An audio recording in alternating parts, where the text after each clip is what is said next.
Freaky Friday. Welcome back to Corked Stats, powered by Mayo Media Net here on YouTube, presented by Jock Market, that brand new daily fantasy app where you actually make money with us. How about that for a novel idea? Download the app. It's free. The first $100 gets matched for free. And if it's free, it's for me. We're doing damage up in the Jock Market pretty much every single day. And you know what? The best part about it is the off days are basically flat. We had another one yesterday, and that's fine. You don't have to be great to break even in Jock Market. Hey, man. Opposed to DFS, where most of the time, considering it's a 10-team parlay, you go home with empty pockets. Let's dive up into it. Big Friday show. My goodness, I don't know why I do this to myself, but for some reason, I want the best show in the nation, and we are going to keep hacking away at the redwood until timber, till it falls down, man. It's the 3 pillars of profit we do in daily DFS, Jock Market stacks, which of course overlaps into total base props,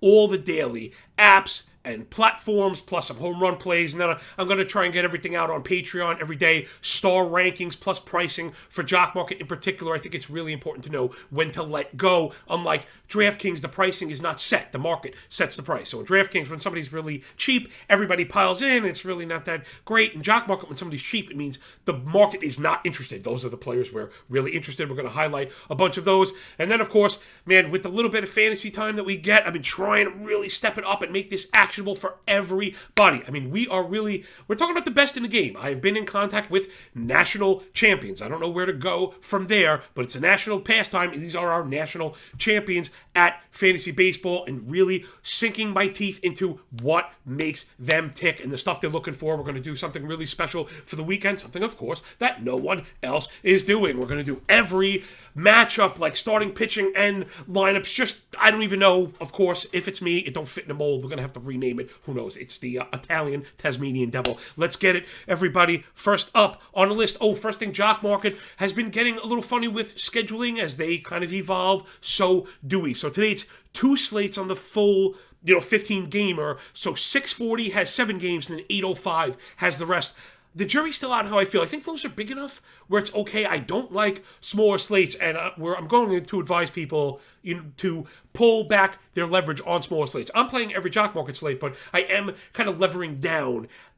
Just the way the slate is, it being so finite and the variance within the game itself, it's harder to find those values that I mentioned, right? The average price of a starter is kind of going up because there are less starters to be had. All right, let's dive up into the stack attack. Everybody, first up, it's my Yankees, those pinstripers. I love the Bronx Bombers. Man, I'm really like a pessimistic Yankee fan right now. They're so good. It's crazy. We actually lost betting on Cease yesterday. They were up 3-2. I thought we had that one, and then they just went off. Right now, it's getting to the point, do not mess with the Yankees, and that's not a homerism. As soon as they start to stink, I'll be the first one to let you know. Yankees going up against Vinny Velasquez. We've been getting paid on him for a long time. If you've been following my work, he has sent, my family down to Disneyland more than once. 48% fly ball, 13% barrel on the year, 470 expected WOBA on contact. That's on average for the season. Granted, X stats are a little bit off, but when you're the worst, you're the worst. We're looking at Stanton and Judge,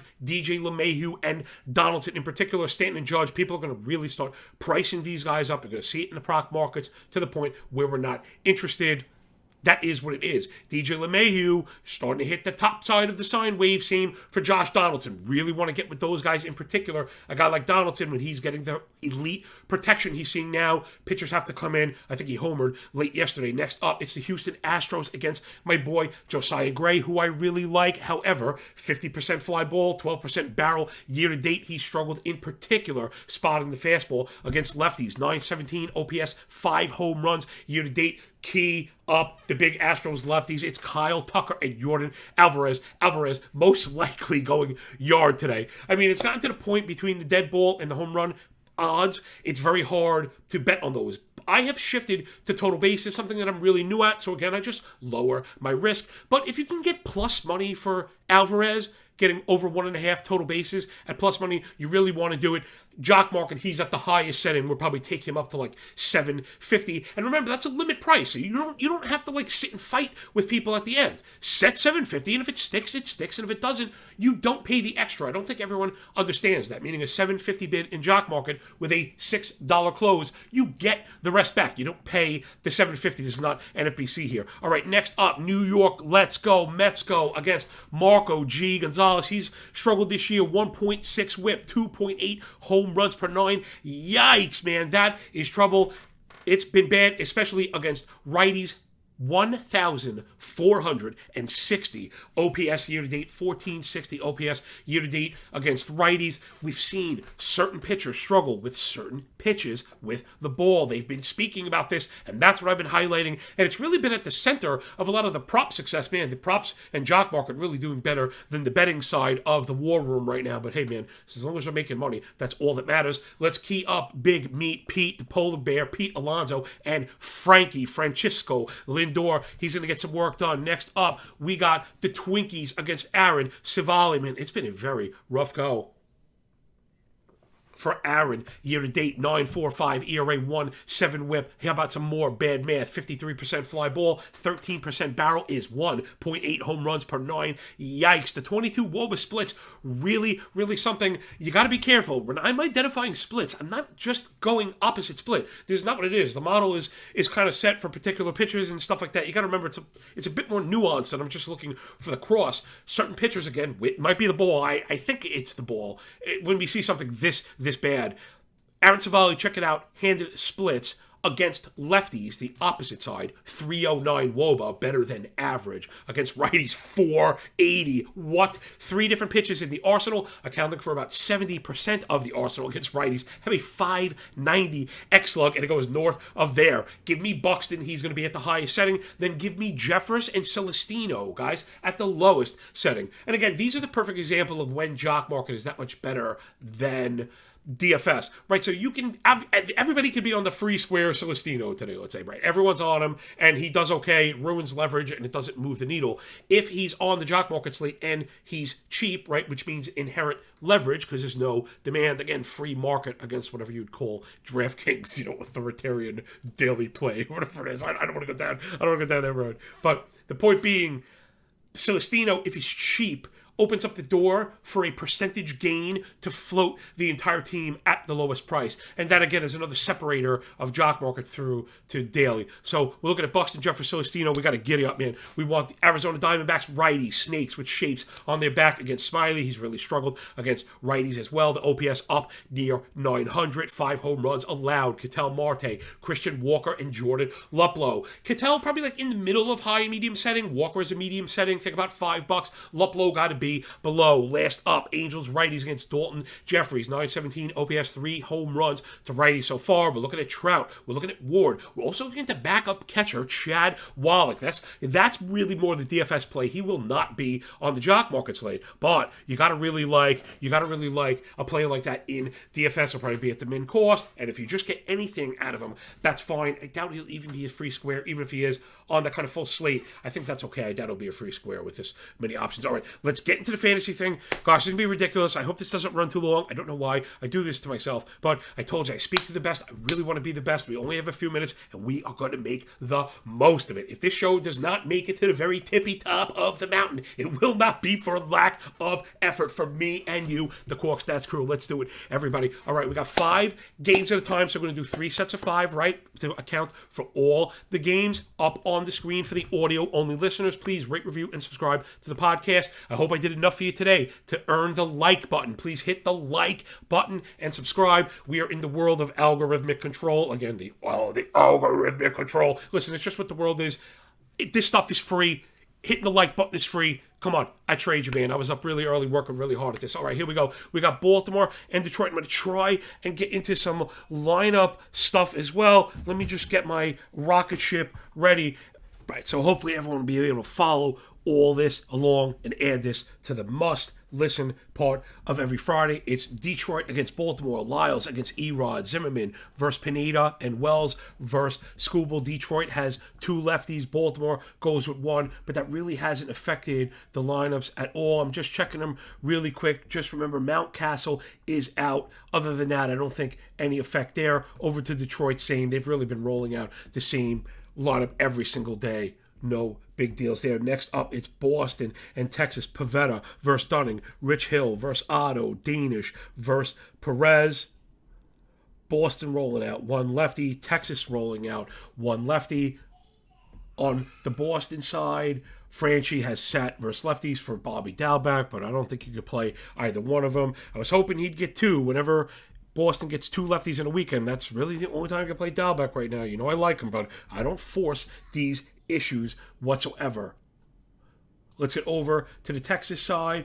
The real big one there is Brad Miller, who does not play against lefties, but 2 out of 3, the fact he lines up, leads off, I should say, I think you could get with him. Next up, it's the White Sox against my Yankees. Velasquez against Cole. Keigel versus Montgomery. Will Montgomery finally get a win for us? And Kopech versus Cortez. That should be a good one. That's a really tough matchup if you've got White Sox going this week. You really got to think about sitting those guys. Yankees really have a rotation. They're hard to predict on a day-to-day basis by handing this. Everyone kind of plays, and everyone also gets days off. They are really crazy hot right now. Hard to go up against those Yankees. White Sox rolling out pretty much the same lineup every single day against righties. Same against lefties since Moncada has been back. Next up, Cleveland against Minnesota. It's Savale versus Sonny Gray. It's Bieber versus Bundy. It's McKenzie versus Joe Ryan. Another really tough set there. No lefties going for Cleveland, no lefties going for Minnesota, so I don't think those lineups will really be affected. I'm going to key them up really quick. Nope, Cleveland, what you see is what you get every single day. Twins offense been a bit of a surprise. They had just a couple righties got the day off yesterday, so I wouldn't expect that going forward. No, Celestina, Urshela, and Sanchez all had the day off yesterday, so I think you're going to get the same exact lineup. Remember, Arias is back off the IL. He bat second and played first, so you could start him this weekend as well. Last up on this set, so you're getting 5 games at a time. We're going to do 3 graphics for the audio only listeners. You could jump over to YouTube, grab some screenshots, hit me up on Twitter. If I can, I'll post them. Whatever you think will help, you just let us know. Get up in the comments, tell Patty, Mayo, how good of a job I'm doing. All right, Houston and Washington is Valdez versus Josiah Gray, Christian Javier versus Eric Fetty, and Justin Verlander against Patrick Corbin. So Washington rolling out the 1 lefty in Corbin. Houston rolling out the 1 lefty in Valdez. Houston's been rolling out that same lineup every single day. They've been really hot. Brantley and Gurriel both got the day off yesterday, so expect them all weekend. Over to the Washington side, pretty much the same squad every single day. The only swap that's really been going on has been Kybert Weeze. Victor Robles has sat 2 of the last 4 games, but 1 was a lefty, 1 was a righty. I'm not really sure if you're going to the Robles well right now anyway. So hopefully that's like 1/3 of it, and hopefully that was as compact as we could be. You got every kind of matchup. It'll give you an idea of maybe where the wins might be, give you an idea of where the platooning might be. We haven't really uncovered anything, but sometimes you do the investigation. It doesn't always force a conclusion. All right, here's the next set. We got Kansas City going up against Colorado. They're in Coors. So right off the bat, you're pretty much going with everybody in KC and everybody in Colorado. It's Greinke versus Freeland in a matchup of gas cans. Carlos Hernandez versus Herman Marquez. Should be lots of scoring. And then Daniel Lynch and Austin Gomber, man. We're expecting a lot of scoring in this one. Colorado has 2 lefties going. Kansas City just has the 1 in Lynch. So let's take a look at Colorado first.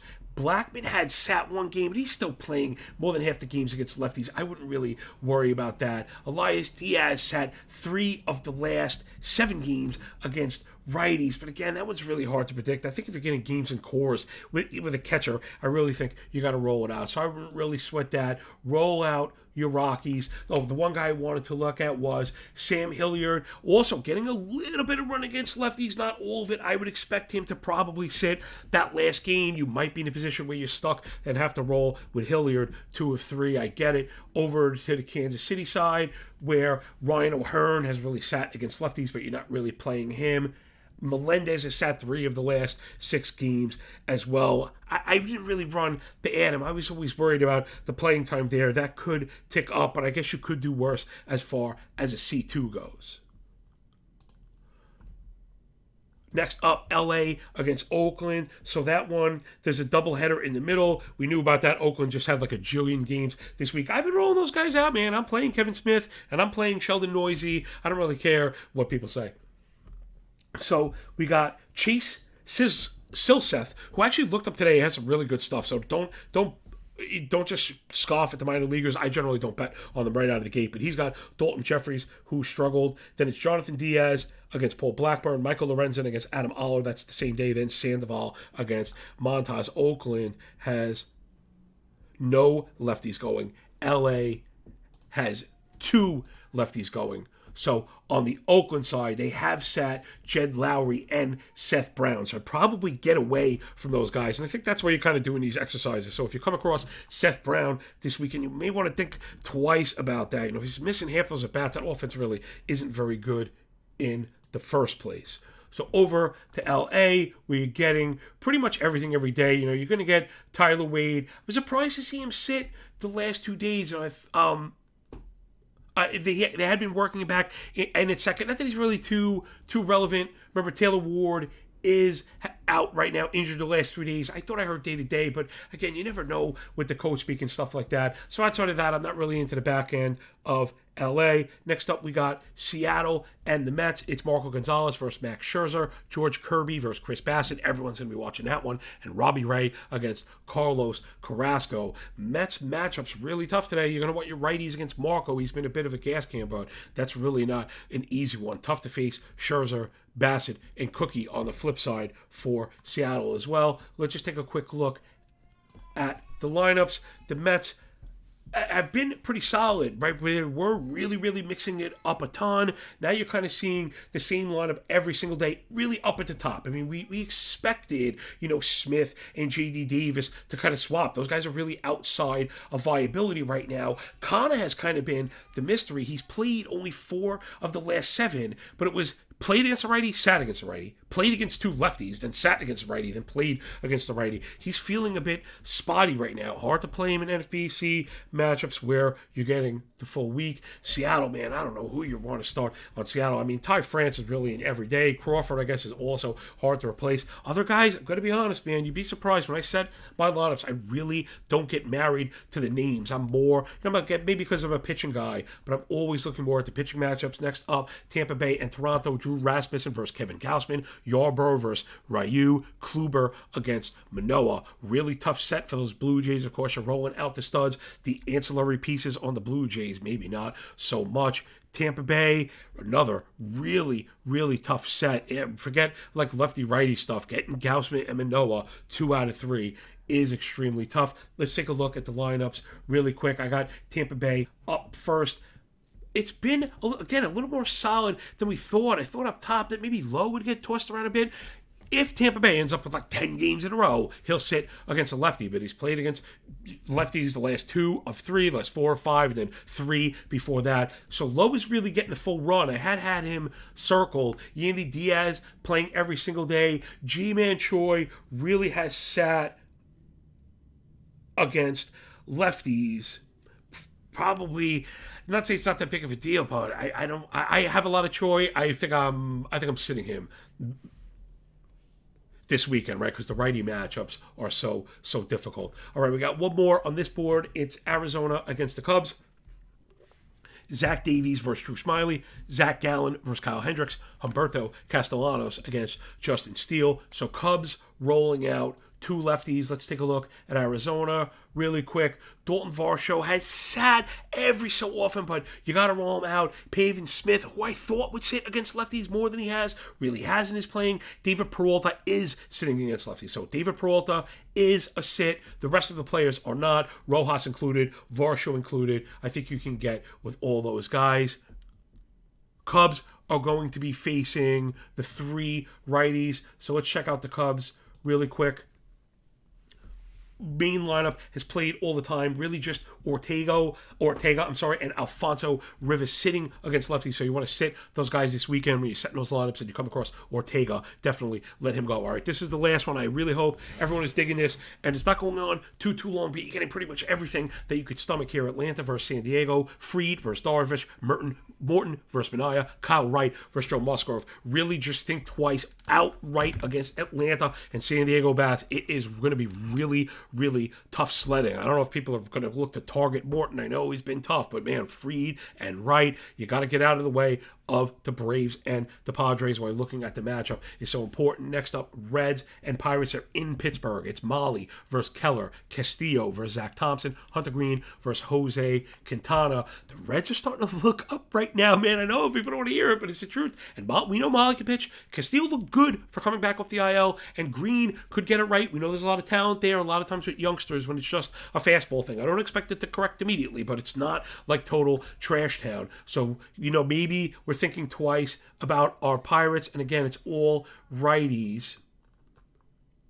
Pittsburgh has been pretty solid. Vogelbach has sat against lefties, so you could cue him up again. Like he's a guy I'd play over Choi if you're in the CI or UT spot. I know. I think Choi is a better hitter. Don't at me. That's just what I'm at right now. Let's get up to the next one. We've got to giddy up just a touch. It's the Dodgers and the Phillies. Clayton Kershaw versus Kyle Gibson. Walker Buehler versus Ranger Suarez. Julio Urias versus Aaron Nola. Another tough matchup all the way. Phillies, I'd really be looking to sit if I could. I mean, if you got the big dogs, you really have no choice but to roll them out.